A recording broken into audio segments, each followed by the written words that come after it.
ಜೈ ಹನುಮಾನ್. ಎಲ್ಲ ನನ್ನ ಗುರುಗಳಿಗೆ ನಮಸ್ಕಾರ.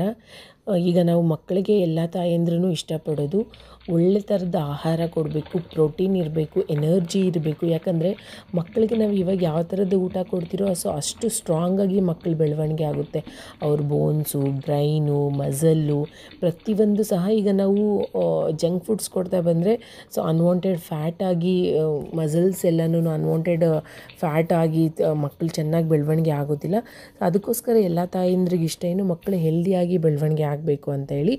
ಅಂಥವರು ಎಸ್ಪೆಷಲಿ ಯಾರ ಮಕ್ಕಳು ತುಂಬ ಸಣ್ಣ ಇದ್ದಾರೆ ಅಂಥವ್ರು ಈ ಒಂದು ಡ್ರೈ ಫ್ರೂಟ್ಸ್ ಪೌಡರ್ನ ಮಕ್ಕಳಿಗೆ ಕೊಡೋದ್ರಿಂದ ಬೇಗ ಮಕ್ಕಳು ದಪ್ಪ ಆಗ್ತಾರೆ, ಜೊತೆಗೆ ಹೆಲ್ದಿಯಾಗೂ ಸಹ ಇರ್ತಾರೆ. ಒಳ್ಳೆ ಪ್ರೋಟೀನ್ ಇರೋವಂಥ ಒಂದು ಆಹಾರನ ಸಹ ನಾವು ಮಕ್ಕಳಿಗೆ ಕೊಡ್ಬೋದು.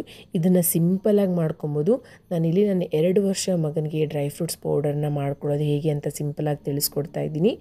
ಅದಕ್ಕೂ ಮುಂಚೆ ನನ್ನ ಚಾನಲ್ನ ಫಸ್ಟ್ ಟೈಮ್ ನೋಡ್ತಾ ಇದ್ದರೆ ದಯವಿಟ್ಟು ಚಾನಲ್ನ ಸಬ್ಸ್ಕ್ರೈಬ್ ಮಾಡಿ, ಜೊತೆಗೆ ನಿಮ್ಗೆ ಇಷ್ಟ ಆದರೆ ಲೈಕ್ ಮತ್ತು ಶೇರ್ ಮಾಡಿ, ಬೇರೆಯವ್ರಿಗೂ ಸಹ ಹೆಲ್ಪ್ ಆಗಲಿ ಅಂತ ಹೇಳ್ತಾ ಬನ್ನಿ ನೋಡೋಣ.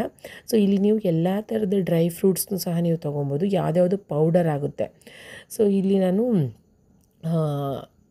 ಪಿಸ್ತಾ, ಗೋಡಂಬಿ, ವಾಲ್ನಟ್ಟು, ಬಾದಾಮಿ ಮತ್ತು ಕಡಲೆಪಪ್ಪು ಮತ್ತು ಕಡಲೆ ಬೀಜನ ತೊಗೊಳ್ತಾ ಇದ್ದೀನಿ.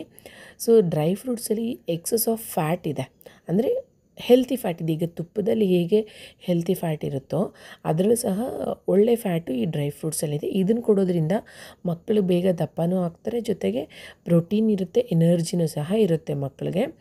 ಇದನ್ನು ಕಂಪ್ಲೀಟ್ ಲೋ ಫ್ಲೇಮಲ್ಲಿ ಇಟ್ಕೊಂಡು ನೀವು ಫ್ರೈ ಮಾಡ್ಕೊಬೇಕು. ಇದಕ್ಕೆ ಬೇಕಾದ್ರೆ ನೀವು ಸೂರ್ಯಕಾಂತಿ ಬೀಜ, ಕಸ್ತೂರಿ ಮತ್ತು ಪಂಪ್ಕಿನ್ ಸೀಡ್ಸು, ಎಲ್ಲ ಥರದ ಸೀಡ್ಸ್ನ ಸಹ ನೀವು ಇದಕ್ಕೆ ಆ್ಯಡ್ ಮಾಡ್ಕೊಬೋದು. ಬಟ್ ಇಲ್ಲಿ 2 ವರ್ಷ ಮಗುಗೆ ಇಷ್ಟ ಆದರೆ ಸಾಕು, ಜಾಸ್ತಿ ಏನು ಬೇಡ.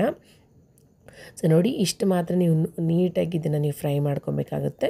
ಫ್ರೈ ಮಾಡ್ಕೊಂಡು ಒಂದು ಬೌಲ್ಗೆ ತೊಗೊಳ್ಳಿ. ಅಥವಾ ನೀವು ಕ್ವಾಂಟಿಟಿ ಜಾಸ್ತಿ ಮಾಡ್ಕೊಳ್ತಾ ಇದ್ದೀರಾ ಅಂತ ಅಂದರೆ ಎಲ್ಲ ಡ್ರೈ ಫ್ರೂಟ್ಸ್ನು ಸೇಮ್ ಮೆಷರ್ಮೆಂಟಲ್ಲಿ ತೊಗೊಳ್ಳಿ. ಜಾಸ್ತಿ ಮಾಡ್ಕೊಳ್ತಾ ಇದ್ದೀರಾ ಅಂದರೆ ಸಪ್ರೇಟಾಗಿ ನೀವು ಪೌಡರ್ ಮಾಡ್ಕೊಬೋದು.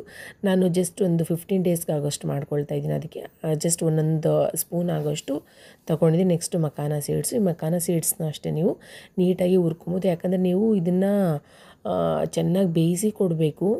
ಡ್ರೈ ಫ್ರೂಟ್ಸ್ನ ಚೆನ್ನಾಗಿ ಹುರಿದು ಕೊಡಬೇಕು. ಯಾಕಂದರೆ ನೀವು ಹಾಲಿಗೆ ಅದೇ ಥರ ಮಿಕ್ಸ್ ಮಾಡಿ ಕೊಡ್ತೀರಾ ಅಥವಾ ಕುಕ್ ಮಾಡಿನೂ ಕೊಡ್ಬೋದು.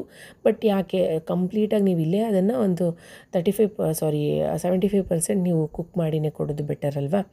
ನೋಡಿ, ನಾನು ಆಗಲೇ ನೋಡಿದೆ, ತುಂಬ ಮೆತ್ತಕ್ಕಿತ್ತು. ಈಗ ನೋಡಿ ಫುಲ್ ಪೌಡರ್ ಆಗಬೇಕು. ನೋಡಿ, ಈಗ ನಾನು ನೋಡ್ತಾ ಇದ್ದೀರಲ್ವ, ಕಂಪ್ಲೀಟ್ ಸಾಫ್ಟಾಗಿದೆ. ಸಾಫ್ಟಾಗಿದ್ದರೆ ಇನ್ನೂ ಅದು ಫ್ರೈ ಆಗಬೇಕು ಅಂತ ಹೇಳಿ ಅರ್ಥ.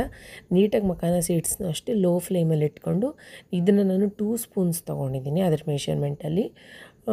ಲೋ ಫ್ಲೇಮಲ್ಲಿ ಇಟ್ಕೊಂಡು ನೀವು ಕಂಪ್ಲೀಟಾಗಿ ಇದನ್ನು ಕುಕ್ ಮಾಡ್ಕೊಬೇಕಾಗುತ್ತೆ. ಆದಷ್ಟು ನಾನು ಹೇಳೋದೇನು ಅಂದರೆ, ಮಕ್ಕಳಿಗೆ ನಾವು ಯಾವ ಥರ ಊಟ ಕೊಡ್ತಾ ಇದ್ದೀವಿ ಅನ್ನೋದ್ರ ಕಾನ್ಷಿಯಸ್ಸು ತಾಯಂದ್ರಿಗಿರಬೇಕು. ಮಕ್ಕಳಿಗೆ ನಾವು ಏನು ತಿಂತಾರೆ ಅದನ್ನು ಕೊಡೋದು ಅಂತಲ್ಲ, ಮಕ್ಕಳಿಗೆ ಆರೋಗ್ಯಕರವಾದ ಊಟ ಕೊಡೋದು ತುಂಬಾ ಇಂಪಾರ್ಟೆಂಟ್ ಆಗಿರುತ್ತೆ ಅಲ್ವಾ.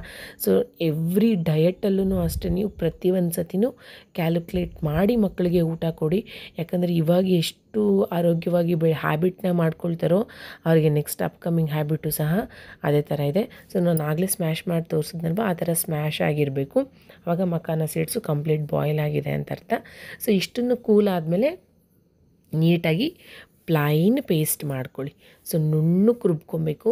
ಯಾಕಂದರೆ ನಾವಾದರೆ ದೊಡ್ಡವರಾದರೆ ಬಾಯಿಗೆ ಸಿಕ್ಕಿದ್ರೆ ತಿಂದುಬಿಡ್ತೀವಿ, ಮಕ್ಳಿಗೆ ಹಂಗೆ ಆಗೋದಿಲ್ಲ ಅಲ್ವಾ. ಅದಕ್ಕೆ ನುಣ್ಣಕ್ಕೆ ನೋಡಿ ಈ ಥರ ನೀವು ಪೌಡರ್ ಮಾಡ್ಕೊಬೇಕು. ಇದನ್ನು ಈ ಥರ ಪೌಡರ್ ಮಾಡಿಕೊಂಡು ಇದನ್ನು ಒಂದು ಗ್ಲಾಸ್ ಕಂಟೈನರಲ್ಲಿ, ಆಲ್ಮೋಸ್ಟ್ ಗ್ಲಾಸ್ ಅಥವಾ ಸ್ಟೀಲ್ ಯೂಸ್ ಮಾಡಿ, ಪ್ಲಾಸ್ಟಿಕ್ ಏನೂ ಯೂಸ್ ಮಾಡಬೇಡಿ ಎಸ್ಪೆಷಲಿ ಮಕ್ಕಳಿಗೆ. ಓಕೆ, ಇದನ್ನು ಗ್ಲಾಸ್ ಕಂಟೈನರ್ಗಾಗಿ ಒಂದು ಏರ್ ಟೈಟರಲ್ಲಿ ಇಟ್ಟರೆ ಆರಾಮ್ಸೆ ನೀವು ಇದನ್ನು, ಇವಾಗ ನಾನು ತೋರಿಸಿರೋ ಮೆಷರ್ಮೆಂಟಲ್ಲಿ ನೀವು ಒಂದು ಮಗುಗೆ 1 ಸ್ಪೂನ್ ಅಂತ ತೊಗೊಂಡ್ರೆ 15 ಡೇಸ್ ನೀವು ಆರಾಮ್ಸೆ ಕೊಡ್ಬೋದು, ತೊಂದರೆನೇ ಇರೋದಿಲ್ಲ. ಇವಾಗ ಮಕ್ಕಳಿಗೆ ಇದನ್ನು ನೋಡಿ, ಹಾಲಿಗೆ ಹಾಕಿ ಕೊಡಬೇಕಂತೇಳಿ ಏನಿಲ್ಲ, ಇದನ್ನು ಮಾಡೋದು ಹೇಗೆ ಅಂತ ತಿಳಿಸ್ಕೊಡ್ತಾ ಇದ್ದೀನಿ. Simple process. 1 ಲೋಟ ಹಾಲಿಗೆ 1 ಸ್ಪೂನ್ ಆಗೋಷ್ಟು ನೀವು ಈ ಡ್ರೈ ಫ್ರೂಟ್ಸ್ ಪೌಡರ್ನ ಕೊಡ್ಬೋದು.